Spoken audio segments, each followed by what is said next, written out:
We found out that the Patriots are what I thought they were, against a very good Jacksonville team. Bortles played great, but here's the thing, and what I'm scared of, and we'll get to that when we get to the Patriots, is I'm scared that teams will look at Jacksonville's offensive attack, and if they have a semi-competent quarterback, they'll be able to do what they did. Because if you think about it, it's what the Eagles did to the Pats in the Super Bowl. Patriots defense is worse than it was last year. By the way, they picked up Cyrus Jones. Yeah. Oh, you think it's better? This defense is better, yeah. Explain. I just think it's a better overall defense. It's the same team, so explain. Minus Butler. I think they'll be a better defense this year than they were last year. Okay. It's 2 weeks in. But it's just a feeling you have. It's not based on... The game against Jacksonville, Jacksonville should have won that game too. Basically... You mean Houston? No. Jacksonville should have won last year. Okay. Yes. All right. I think Jacksonville has an elite defense. I think that Bortles played well. They were at home. I think that this defense is going to get a lot more pressure on the quarterback than they did all of last year. That alone, I think, makes them a better defense. Trey Flowers, he's on the Pats, right? He's the one that exited with a concussion? Yeah. Yeah, so and when he exited with a concussion, the team got nothing on Bortles the rest of that game. So, I hope you're right. All right, here's the deal. And I said this to Pat watching the game. And I was getting excited, and I was getting over, freaking out and left and right and depressed and bipolar and manic depressive during the game and everything else. And, I'd start flipping out on the fact that the offense is that terrible, and then I'd realize Julian Edelman's coming back week 5, and it's not going to be as bad as it is. The Patriots may score 25 to 35 points a game when Edelman comes back, and even if Gordon's a bust, they still may score 25 to 35 points a game. This defense is horrific. If you watch this Lions game, okay, and I pointed this to Pat out a million times, the days of Belichick, like Dan Duquette used to do for the Red Sox, pick up players off the scrap heap a la Jose Offerman and everything else, are gone. The rest of the league has caught up and drafted well or better than the Pats have lately. And what you see is Belichick. And look, at the end of the day, and I told this to Pat, it could, and look, I way out, because Pat believes in his heart of hearts that Belichick only cares about winning.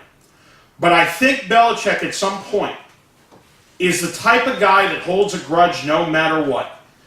And for him to let Amendola go for peanuts, by the way, $8.25 million over 2.5 or whatever the fuck it was, 3 years, 2 years, peanuts. They had this cap space for more than enough cap space. They had more than enough cap space for fucking Cooks. And you have Chris Hogan, who just wants to be part of the gang, so he'll just sign a 2-year contract. He's playing out of position, but yeah, go. No. I'm not yelling at Chris Hogan for his performance. I know he's playing out of position. Yeah. I'm talking about he'll just sign a contract just to be part of the gang, is what I'm saying. They could offer him a 2-year deal for $50 and he'd sign it. Okay, the bottom line is you got him, and you got poor Gronkowski's getting mauled. He looks slow and bulky and everything else because he's just worn down. And he has nobody to throw to. Brady has nobody to throw to. Sony Michel dropped 50 fucking passes to the point where Brady was so angry, he just glared. He didn't even say anything to him. He glared at him. If looks could kill, he'd be incinerated. That's how pissed Brady is. And then Michelle has the audacity to say, when somebody asks him, part of the media, how's your first 3 games in your NFL career? Well, it isn't fun when we're not winning. Like, he's fucking not the problem. You fucking asshole. You drop fucking 3 easy screen passes, and you're walking around, look at me. No. James White, where is he? It's not his fault. For some reason, I don't know, they're predisposed to not wanting to throw James White into a fucking game plan.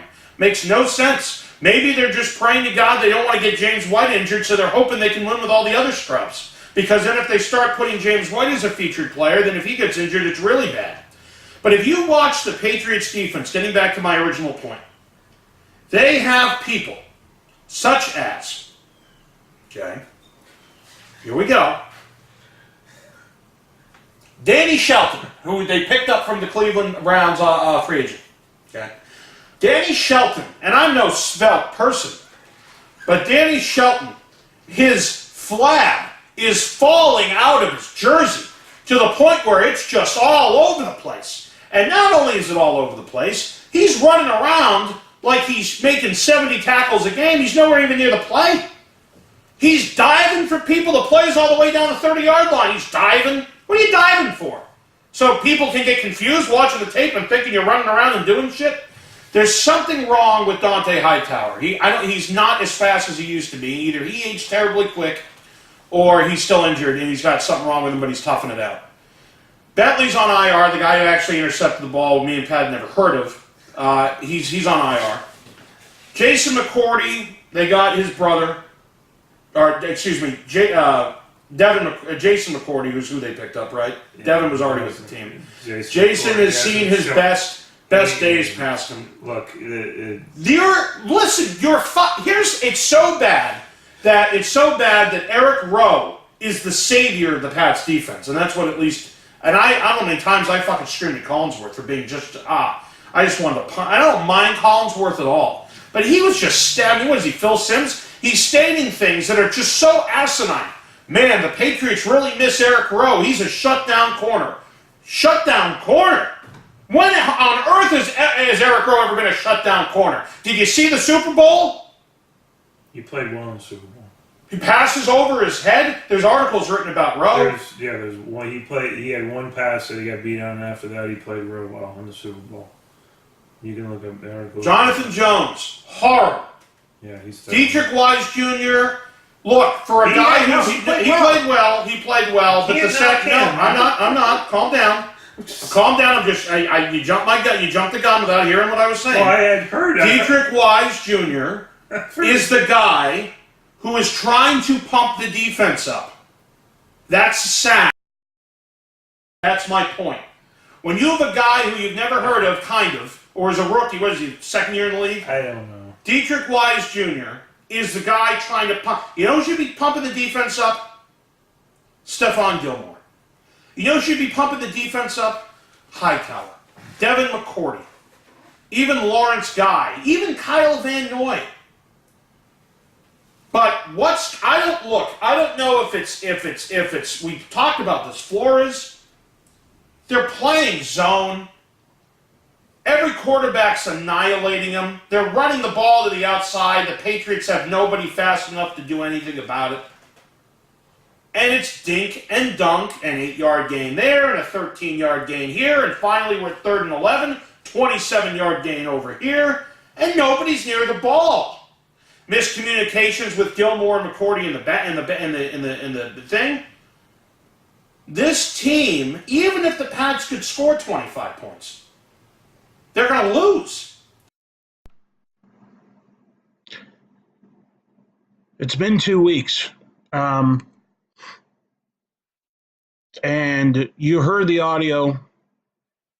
At the time, I was right. At the time, just looking at the play on the field, the Patriots' defense was fucking horrible. In the playoffs, they were unbelievable. Dante Hightower looked like he was not injured anymore. Jason McCourty had a game-saving pass breakup in the end zone in the Super Bowl. Stephon Gilmore played unbelievable. Trey Flowers, everybody. Kyle Van Noy was great in the Super Bowl. And to hold the Rams to 3 points, now, look, at the end of the day, the Pats defense did play great, unbelievably great. But I also think it stemmed from Jared Goff shitting his pants. There was a quote, I forget who said it, but one Patriots player said he's going to shit his pants, and he did. They were right. They played great in the first half against Kansas City, almost blew the game, but they came back and held them where it counted.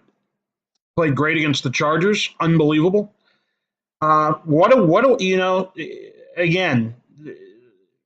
the fact that it's kind of cool because the defense bailed Brady out in the Super Bowl.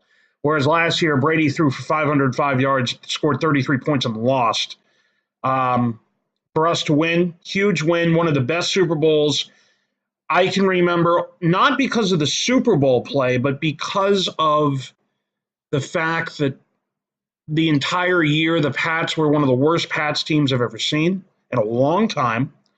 The fact that the Edelman hadn't played for the first 4 games, the fact that the defense, was just atrocious throughout the year. And Brian Flores, a hell of a job. Look, at the end of the day, you hold the Rams to 3 points. You hold a Super Bowl team to 3 points. That's unbelievable. And if it wasn't for the fact that Greg Zuerlein's a great kicker, they might have shut him out. But look, great season. Unbelievable win for the Pats. It'll be interesting to see what happens in the offseason. See if we can get anybody decent, to help out the offense. But there could be a lot of retirements. Gronkowski could retire. Jason and Devin both could retire. Matthew Slater could retire. So, he's a special teams guy, but still, great special teams guy. At the end of the day, it'll be an interesting offseason, to say the least, to see what's going on. But as long as we have Julian Edelman and Tom Brady, and James White and Sony Michel, hey, got to give him credit. I was way wrong in the beginning of the year.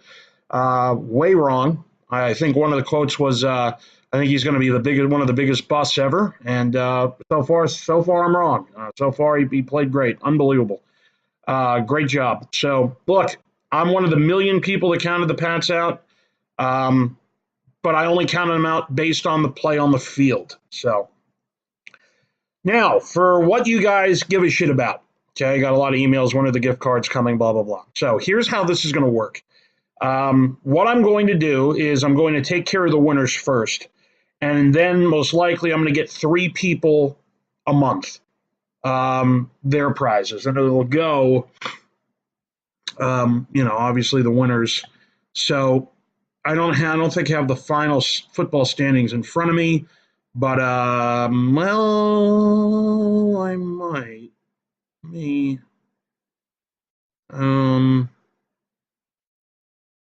I don't know. I'll find them. If not, I'll look at the last video. It's not the end of the world.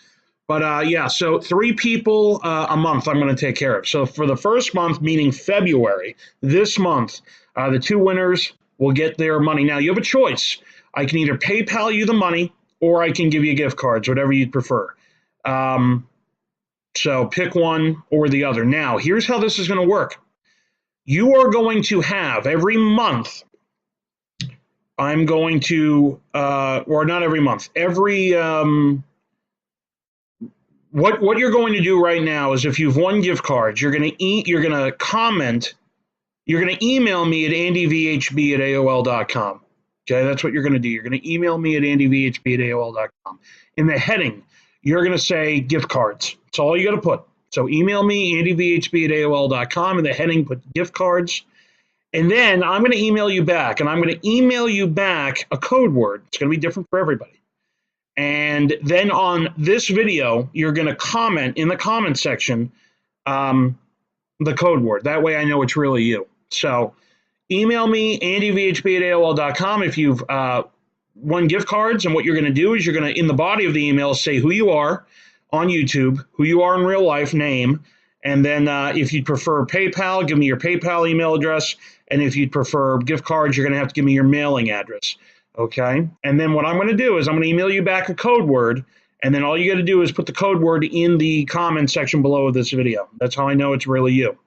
And you're going to have a week to do this. This isn't hard. I'm not asking you to recite the theory of evolution here. Okay? What I need you to do is just email me, andyvhb@aol.com. In the body of the email, you're going to tell me who you are, whether you prefer PayPal money or you'd prefer gift cards. If it's PayPal, give me your PayPal email. If it's gift cards, give me your address. In the heading of the email, you're just going to write gift cards. I'm going to email you back. I'm going to give you a code word. You put the code word in the comment section below this video. That way I know it's you. Today is Thursday. It's 9:43 p.m. Eastern Standard Time, okay, as I'm filming this. You're going to have until Thursday of next week to do this. If you miss out, shame on you. Shame on you. And you may say, oh, that's bullshit, blah, blah, blah, blah, blah. No, it'd be bullshit if I gave you like an hour. I'm giving you fucking, what's 7 times 24? Well, let's see, 7 times 20 is 140, is it not? 4 times 168 hours, is that how many hours in a week? I might have done the math wrong, but you get the idea. 7 times 24, not hard, okay? Not hard. I think it's 168. So the bottom line is you have 168 hours to figure it out. Any questions or comments, you can email me at andyv@hbdaol.com. And again, great season. Good luck to the winners. And again, here's how it's going to go. I'm going to take care of the 2 winners this month here in February. And then we're going to go 3 people a month until the end. I think there's maybe, 20 people left in this thing. I could be wrong. So, if I can do more, I'll do more. But it's going to probably be 3 a month. So we'll figure that out. If I can take care of more of you, then I will.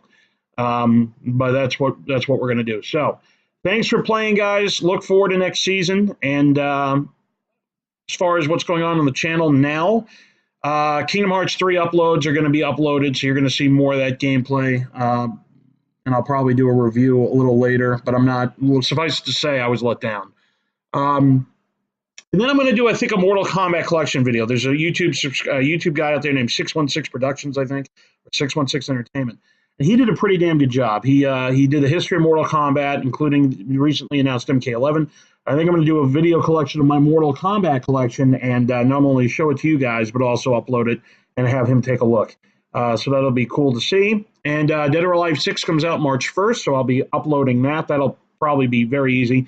And good news, Star Trek, Scratch Ticket Thursday will be coming back next Thursday, so stay tuned for that. Anyway, guys, peace out.